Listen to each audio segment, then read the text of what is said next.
Hey YouTube, this is Southern Prepper 1 and this is your news for the day.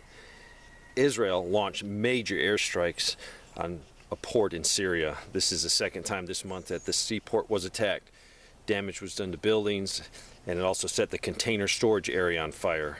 Also reports of secondary explosions in the fire. No word on injuries or death. The Republicans in the Senate, led by Senator Rubio, are pushing to ban federal funds to states or any local government body that allows foreigners to vote in U.S. election. The bill is called Protecting Our Democracy by Preventing Foreign Citizens from Voting Act. Many liberal Democratic controlled areas from the West Coast to the East Coast are allowing non-citizens to vote in local election. 2 cities in Vermont, San Francisco, 9 cities in Maryland, and 2 communities in Massachusetts. And 3 larger cities, Los Angeles, New York City, and Chicago, are moving forward to allow non-citizens to vote in local election. Representative Jeff Duncan of South Carolina is introducing companion legislation in the House. A recent poll asked, is the country heading in the right direction? And 2 out of 3 people said no.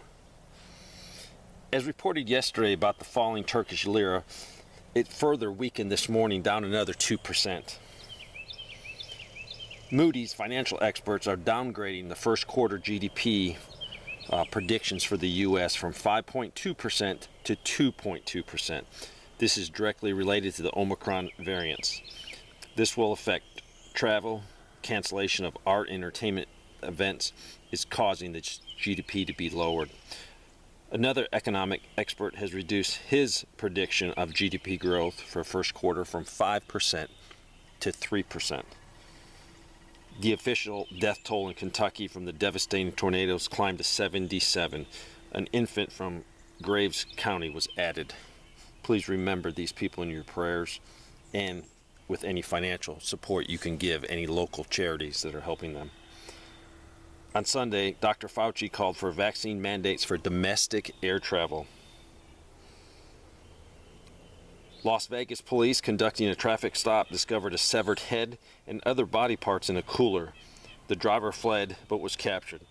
He's being charged with murder. The name of the victim or cause of the death has not been released yet. U.S. health officials are cutting down the time you need to isolate after testing positive for COVID from 10 days to 5. Fully vaccinated Holland America cruise ship could not dock in Mexico for a scheduled visit due to 21 crew members testing positive. France has announced new COVID-19 measures to combat the surge in infections. Mandatory for at least 3 days per week, those who can need to stay at home and work at home. Also, public gatherings will be limited to 2,000 people indoors and 5,000 people for outdoor events.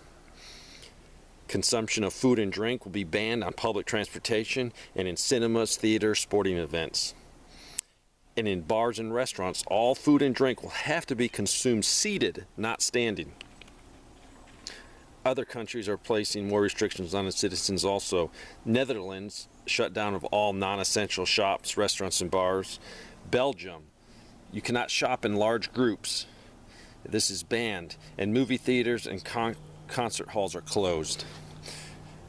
Greece, starting January 3rd, you have to have a high protective mask or double masking will be mandatory in supermarkets and on public transportation. Entertainment venues will be closed at midnight and capacity at football stadiums will be cut to 10%.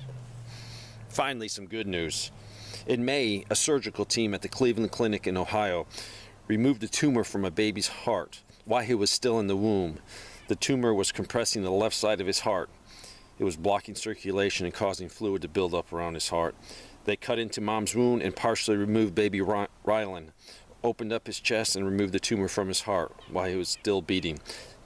Then they put him back into mom's wound, closed him up, and 10 weeks later he was born and he's doing fine. Thanks for watching.